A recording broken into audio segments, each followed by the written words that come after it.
सुनेत्रा पवारांनी उपराष्ट्रपतींकडे सोपवला राज्यसभेच्या खासदारकीचा राजीनामा। रिक्त जागेसाठी छगन भुजबळ इच्छुक, राष्ट्रवादी कुणाला संधी देणार याकडे लक्ष।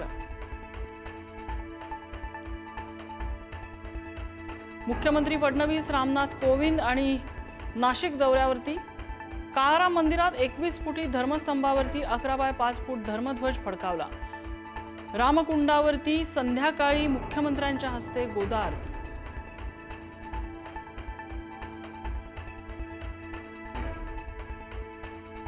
येत्या 90 दिवसात गोकुळ दूध संघाची निवडणूक घ्या, सुप्रीम कोर्टाचा आदेश। हायकोर्टात याचिका दाखल करण्याचे सुप्रीम कोर्टाचे निर्देश।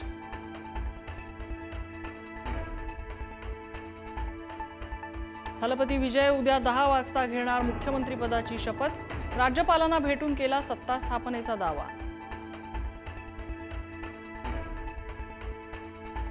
तामिळनाडूच्या राजकारणात घडामोडींना वेग। अण्णा द्रमुकमध्ये फूट पडण्याची शक्यता। टीव्हीके सोबत सत्तेत जाण्यासाठी 30 आमदारांची पक्षांतराची तयारी।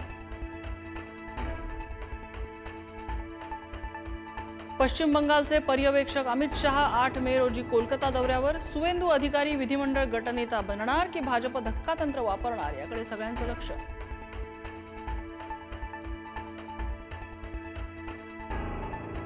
दापोलीतील साई रिसॉर्ट प्रकरणी माजी मंत्री अनिल परब यांची निर्दोष मुक्तता। खेड न्यायालयाचा निर्णय, पुराव्याअभावी सर्व आरोपी निर्दोष।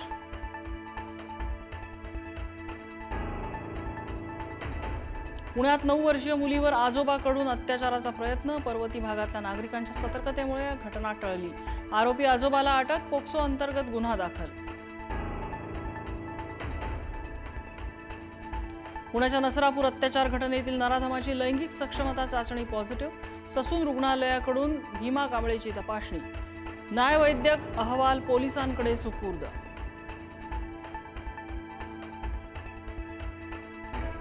पुण्यातील नवले पूल परिसरात कुठलंही आंदोलन करता येणार नाही। नसरापूर घटनेनंतर पोलीस आयुक्तांचे आदेश। नातेवाईकांनी मृतदेह ठेवून आंदोलन केल्यानं झालेली 4 तास वाहतूक कोंडी। मुंबई विमानतळावरील उड्डाण सेवा 11 वाजल्यापासून 6 तास बंद राहणार। प्री मान्सून देखभालीच्या कामासाठी दोन्ही धावपट्ट्या बंद ठेवणार।